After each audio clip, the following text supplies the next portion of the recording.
ناظرین 18 ذی الحج کا دن یوم غدیر ہے، عید غدیر ہے،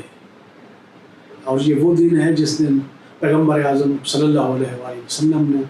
علی ابن ابی طالب کی امامت و ولایت کا اعلان کرتے ہوئے فرمایا من کنت مولاہ فہذا علی المولا۔ اور اس دن میں ایک کھانا دینے کا جو ثواب روایات میں ذکر ہوا ہے وہ یہ ہے کہ اگر آپ کسی ایک بندے کو کھانا دیتے ہیں، طعام دیتے ہیں، تو اس کا ثواب اتنا ہے کہ جیسے آپ نے 1,24,000 انبیاء کو جو ہے وہ طعام دیا ہو۔ تو آپ خود اندازہ لگائیں کہ ایک طعام کا دینے کا، ایک کھانا دینے کا جو ہے وہ اتنا ثواب ہے۔ اگر کوئی زیادہ کھانے دیتا ہے تو اس کا کتنا جو ہے وہ ثواب ہوگا۔ لہٰذا ہمارے بزرگان کہتے ہیں کہ عید غدیر کے دن، یوم غدیر جو ہے وہ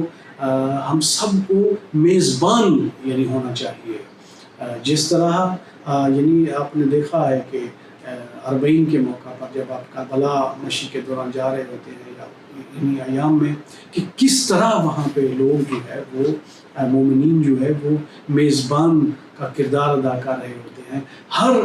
جو ہے وہ وہاں پہ جو موقع لگائے جاتے ہیں وہ کوشش کر رہے ہوتے ہیں ہر حیات، اور ہر بندے کی یہی کوشش ہوتی ہے کہ جو ہے نا میرے دسترخوان پر جو ہے نا یہ لوگ تشریف لیں اور وہاں سے جو ہے کچھ کھا لیں، تو وہ اپنے آپ کو بطور میزبان جو ہے وہ پیش کر رہے ہوتے ہیں۔ اور ہر بندہ یہ کوشش یہی ہوتی ہے کہ ہم میزبانی کا جو ہے وہ کردار ادا کریں۔ تو ہمارے علماء و بزرگان بھی یہی کہتے ہیں کہ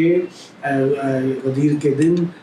جو ہے وہ ہمیں میزبان کا کردار ادا کرنا چاہیے، اور لوگوں کو جو ہے وہ ہدیے دینے چاہیے، بچوں کو دینے چاہیے، اپنی فیملی کو دینے چاہیے، اور اسی طرح ہمسایوں کے اور دیگر لوگوں یعنی کھانا بنا کے، طعام آمادہ کر کے ان کے گھر جو ہے وہ بھجوانا چاہیے، تاکہ آپ سوال کریں کہ یہ کس مناسبت سے ہے، تو انہیں کہا جائے کہ یہ عید غدیر کی مناسبت سے ہے۔ آپ کو ہمارا موضوع اچھا لگا ہو، آپ کو ہماری باتیں پسند آئی ہوں، تو ہمارا چینل انسان دوست کو سبسکرائب ضرور کریں۔ شکریہ۔